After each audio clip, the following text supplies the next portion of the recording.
Welcome to the Global Investor Podcast, a show that focuses on helping foreign investors enter the lucrative U.S. real estate market. Host Charles Carillo combines decades of real estate investing experience with a professional background in international banking to interview experts in all areas of U.S. real estate investing.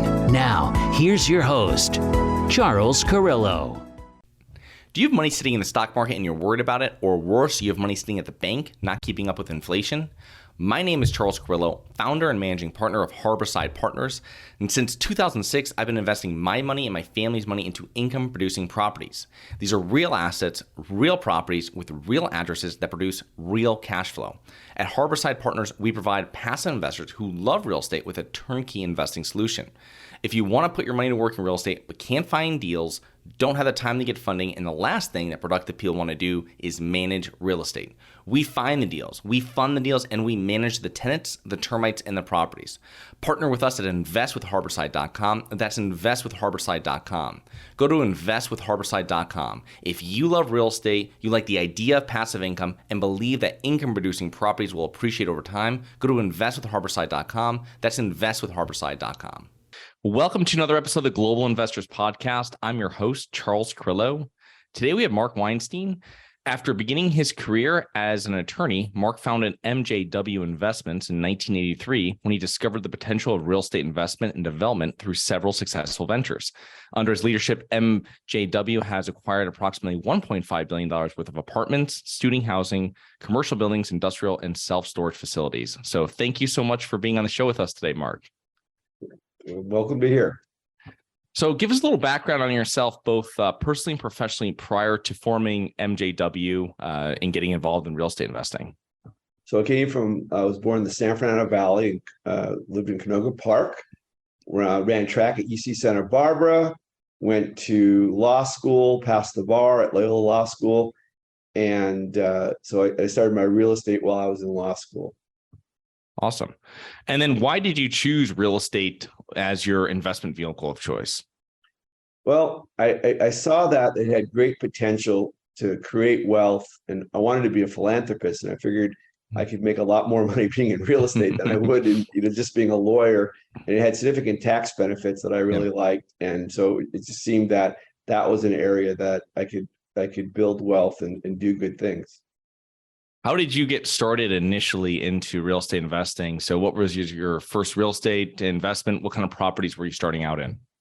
Well, when we were in law school, I came up with the idea that we should find an apartment building near school, and I'd get the students to give me their student loan money, their work money, whatever money they had. I said, let's just buy a building. And so we bought, when I was 22, 23 years old, we bought a 5-unit building near Loyola Law School. And so that was the start, income property. It was a house and 4 units. Oh, that's awesome. Yeah, my first property I bought was I was 22. It was 1.5 miles from college I just graduated from. And rented it to college students as well. So I know how that goes. Yeah, so that was the start. So your firm over the years has invested a lot into student housing. And I know that's one of your favorite asset classes. Can you tell us a little bit about why you like student housing as an asset class? Well, it seems to be recession resilient, and it did really well during the pandemic if you're at the right schools. And so we like the idea of being at Pac-12, Big Ten, great schools, being close, walking distance to school, and workforce housing. We generally aren't the prettiest building at the school, though we have bought some newer properties in the last few years because they were great purchases. But overall, we're trying to be reasonably priced, great schools, great social atmosphere, and places where people want to be. What have you found that really differs between someone that's maybe reviewing multifamily investing versus student housing? How does that differ in the whole realm of how you're buying a property and how important location is? So we have a very active practice both in student housing and in regular multifamily. Often, at a market that we might buy a student housing project in, we would not buy multifamily because it's a college town. It's good for the school, like Pullman, Washington. That's a really good school for us, Washington State. But I wouldn't necessarily want to buy regular apartment buildings in there because it's not that strong, with all the different demographics and income and all the different things that we usually would want. but for student housing, it's a good school. It's in the Pac-12, and we've done well with it. And so it differs by, a lot of different criteria that you might have for multifamily. It wouldn't necessarily apply to the college down, but like East Lansing, another place, Michigan State, good school. But, the apartments in that area, aren't particularly, in Lansing isn't, particularly hot apartment market. So, and then there's some markets like Ann Arbor where for student housing, but I think that would be a good apartment market. So, but often it differs.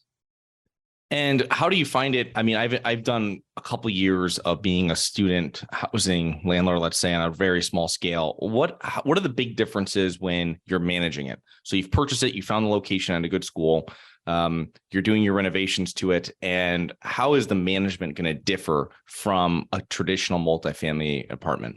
It's much harder. It's an operating business. So think of it as like a hotel. It's shared living. It's a hotel. So it's a lot more complicated.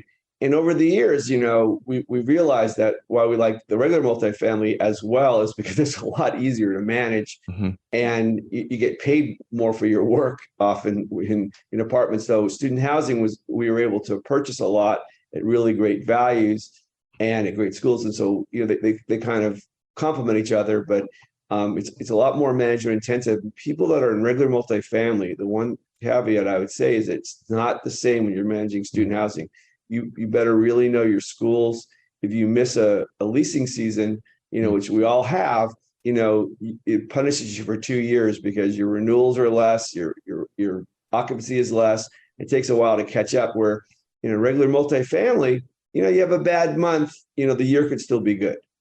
Yeah, so your renovations really have to be planned out in that business plan, whereas multifamily, if a lot of people want to renew or whatever it is, you can kind of skew the renovation, but you have to have it done by leasing season. So these units can be out, or it's going to be down for the whole year. Yeah. So semester. Yeah, that's one of the real big things is you have a window of 2 or 3 weeks where you have to get everything done. And so often what you do is you do some things that you can do during the year, and then you focus those couple of weeks just on the stuff that you have to do in those couple of weeks. But I haven't had the problem of actually missing it by not having the stuff ready, but I've seen it happen before, and I've seen it get very close for us. It's very stressful. Yeah, I would imagine so. And you mentioned something which I don't know if listeners would be that much in tune to, which was shared housing. So when I hear that is I'm saying that you're renting it by the bed. Yes. Versus by the apartment. So how does that, that is a very management intensive activity. Right. So not all our properties are done that way, but a lot of them are. And so the shared bed is like shared living, co-living. You basically are getting an individual signo or leasee on a bed rather than a unit. So if it's a 2-bedroom and you have 4 beds, then you have 4 individual leases. And so you're dealing with more people. It's more management intensive. You get guarantors, but still it's much more involved and a lot more work. So for new investors looking to get into student housing, you put some high level facts up there about the school, about leasing season. What would be some other tips that you might, or advice you would provide to someone that might be interested in starting in student housing? Well, I think it's very school specific. I think, often how it happens is somebody has a kid that's going to college, and you see it's so hard for them, let's say at Berkeley, so hard for you to find a residence that they say, okay, let's buy a duplex, let's buy a condo or whatever. And that often can work out. I think the people that have done at the good schools that have bought small housing projects have done pretty well. I think that you should look at, if it's big enough, get professional management. If it isn't, make sure that you have somebody that you really trust that understands the operation of when you renew student leases, what the leasing, knowing the leasing season, having having the units ready for occupancy, just know your key dates, your operation, and know that you have a person on the ground that can really execute your plan. Do you find, I imagine student housing management companies are a specific niche. Are you guys bringing that in-house, or are you using third parties to manage it? Because if you have assets in different places throughout the country, it might be difficult to get design and have your own management company. Right. So we have in both our multifamily and student housing, we have specific management companies that we partner with. So even though we do management ourselves in Los Angeles, for example, we outsource that, but it's on a more direct basis, partnership basis, where, either we have those management companies, they invest in the individual deals, or we do a lot of business with them, and we're really very active. Since we're a management company ourselves, we're very active in the asset management, both in student housing and in multifamily. And we generally have geographically, sometimes in a particular area, let's say Vancouver, Washington, or actually all of Washington, we have one management company that does our stuff there. And then we have stuff in Atlanta. We have one management company that does stuff in Atlanta. Then we have a property management company in Utah that does a lot of our stuff at most of the schools we're at, because they're partners with us. They've invested heavily in some of the deals. They're vested. They're friends. It's called Redstone Residential, and it's worked really well. It's been a good partnership.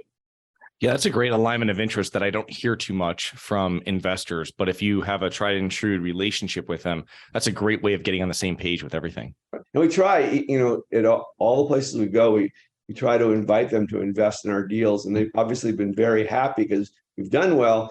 And so it's even better when they invest and you do really well. Yeah. And they're more, like you said, they're more aligned.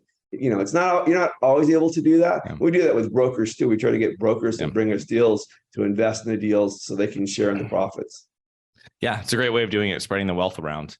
So with most investment firms, they're really focused on buying in multifamily 100 plus unit assets. However, when I was doing research for this episode, I realized that you're a fan of purchasing smaller properties as well, which I love this strategy. But can you explain why you're a fan of that?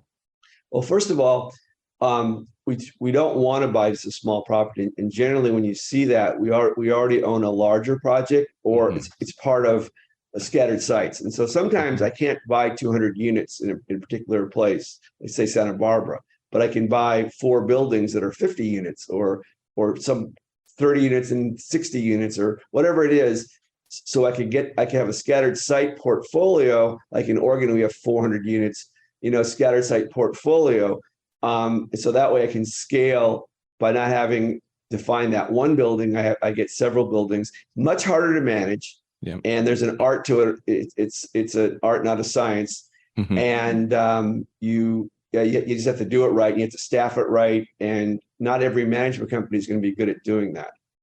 Yeah, that's definitely true. What is, if someone wanted to do that where they're buying, because I started off buying like 3s and 5s and they were all within like a mile of each other. And it obviously wasn't as easy as buying a 50 unit building, right? But you're starting off. But if someone wanted to do that, what would be the best course of action for them to be able to really scale that and gain operational efficiencies if that was their plan to buy smaller properties from the get-go?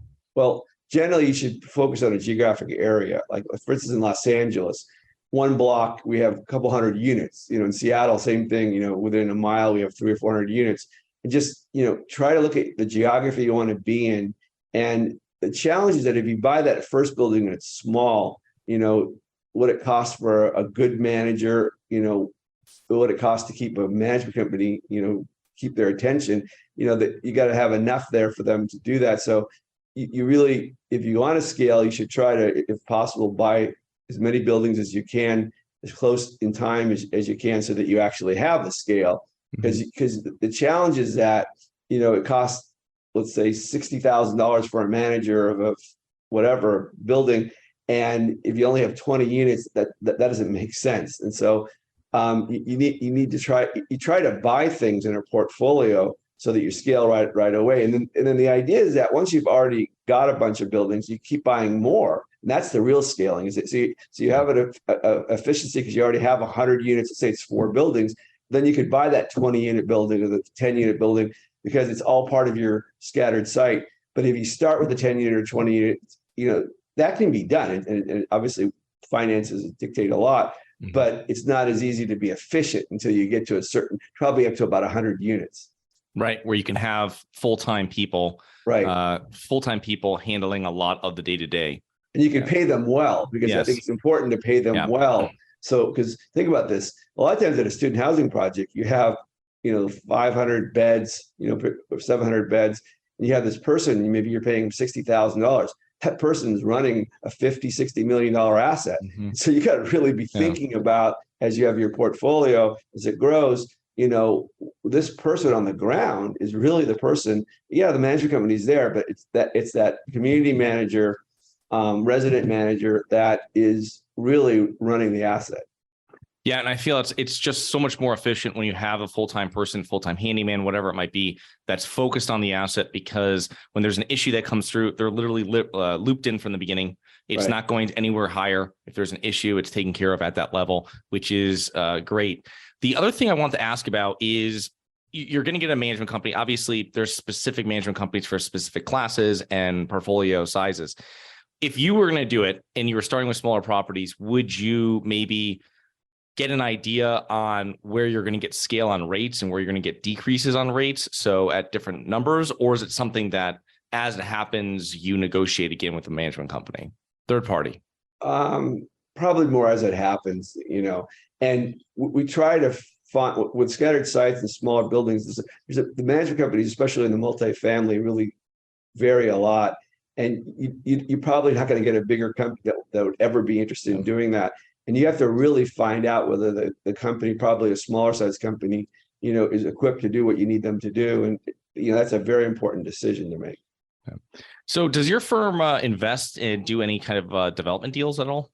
Earlier in my career, before my hair was gray, we did a lot of large scale developments. And right now we're doing one self-storage with a partner, but for the most part, we just do redevelopment or, and actually recently we've been buying newer class A, class B plus apartment buildings and just better managing them and doing light value add. So we're kind of flight to quality right now. We don't think that with the deeper value add right now, you're getting paid for the risk. And so we're tending to try to buy newer buildings below replacement cost, both in student housing and in multifamily. But we've been doing more multifamily the last year or so. That's a very interesting strategy. I like that, finding new strategies that people are using. So you're buying it from a developer, I guess, that hasn't seasoned it. Is that why you're getting a discount between? So they're still on construction loan and you're taking it off their hands at that time? That's one way. Another way is that they've had problems. They had too much in their development pipeline. They need cash. And so we get in there and like you said, they lease it up quickly. Or we're buying something, it's a trophy type property. It's not brand new, but it's really great shape, but the owner just didn't operate it efficiently. And so we can go in there. It's kind of like an operational value add. And also the rates are low. And so it's not just the expense side, but it's the income side. Oh, that's great. Yeah. And you have many years of good bones on the property and really minimal maintenance. It's like buying, it's like, core plus kind of stuff. Right. So what are common mistakes that you see real estate investors make over the years? Buying based on what everybody else is doing. It's like, just because someone's buying right now doesn't mean it's a good time to buy. Just because there's equity out there for a certain deal doesn't mean it's a good deal. And so I think the amount of equity out there causes people to overpay and overreact. And also, just because other people do things doesn't mean you should be doing them. So I think you have to really look at the fundamentals of what you're investing in, look at the interest rate of the loan you're going to get. And are you getting paid for the risk that you're taking? Like right now, with interest rates going higher, if you're buying a building and you're paying the old prices, you're taking on way more risk and you're not getting rewarded for it. Right. That's great. So you've been doing this for 40 plus years. How have your thoughts towards money over those years changed? Well, I've always been very big on philanthropy and giving back. It's a defining principle for me. My legacy, partly besides what I do in the real estate world, is what I do in the community. And I've been giving large since I was young. Just really believed in it always. And I don't really believe you should wait till you're gone to be doing major philanthropy. So I've done a lot of larger gifts and a lot of projects and been involved in philanthropy. And I think that as I get older, I have 9-year-old kids. I got married later, great wife, Farah, and 2 kids, Brooke and Blake, and they're 9 years old, they're twins. And I want them to see, while I'm young still, what philanthropy is on the hands-on basis and on the giving basis. So I probably was always big on money being used for philanthropy and for legacy, but probably even more so now. That's great. So you obviously you have a strong why and philanthropy throughout the years, but what are some other main factors that have contributed to your success over these decades? Well, I think that surrounding myself around wonderful people, like through philanthropy, you meet a lot of really wonderful people. And so that's been, great to have these great friends from that. And then other thing was Young Presidents Organization, YPO. Through my associations with YPO, I was the multifamily chair for 5 years for YPO. I'm in the family office principals group. So I get an unbelievable diversity of great scholarly and personal advice from really smart people that, are in business. Some of them are multi-generational families. Some of them are just real estate mavens. And so I've been really lucky through my involvement in Young Presidents Organization also just to have, great people to work with. I never had a mentor when I was growing up. And so I'm obsessed with being a mentor, but I do look to these people for, advice and information all the time. One thing before we wrap up that was very interesting. If you went back again, would you have kind of sought out a mentor earlier on in your real estate career? It's a good question, actually. I think, number one, I never worked for a real estate company. So I think it would have been helpful, that I worked at a real estate company. I think that would be one thing I would do differently. And two, I would have liked to have gotten more mentors. I didn't know how. And that's why I'm so, why I started mentorship programs, because I thought it was so important, because it made it so much harder for me to succeed by not having one. I thought that, I wanted to give that gift to others. And so I've some programs through charity that I do that have mentorship programs. Well, that's great, Mark. So how can our listeners learn more about you and your business? Well, our website at MJW Investments, you can Google MJW Investments and Mark Weinstein, obviously. There's articles and information on both the philanthropy and also on what projects we do. And, there's some really great articles about my journey and the company's journey. So I think that would be interesting for people. And then they can read about, all the different projects we have. Well, that's great, Mark. Thank you so much for coming on and giving back to your community. It's awesome to have you as a guest on the show. All right. Thanks for having me. Talk to you soon. Bye-bye. Bye-bye. Hi, guys. It's Charles from the Global Investors Podcast. I hope you enjoyed the show. If you're interested in getting involved with real estate, but you don't know where to begin, set up a free 30-minute strategy call with me at schedulecharles.com. That's schedulecharles.com. Thank you. Thank you for listening to the Global Investor Podcast. If you like the show, be sure to subscribe on iTunes or Google Play to get new weekly episodes. For more resources and to receive our newsletter, please visit globalinvestorpodcast.com. And don't forget to join us next week for another episode. Nothing in this episode should be considered specific, personal, or professional advice. Any investment opportunities mentioned on this podcast are limited to accredited investors. Any investments will only be made with proper disclosure, subscription documentation, and are subject to all applicable laws. Please consult an appropriate tax, legal, real estate, financial, or business professional for individualized advice. Opinions of guests are their own. Information is not guaranteed. All investment strategies have the potential for profit or loss. The host is operating on behalf of Syndication Superstars, LLC exclusively.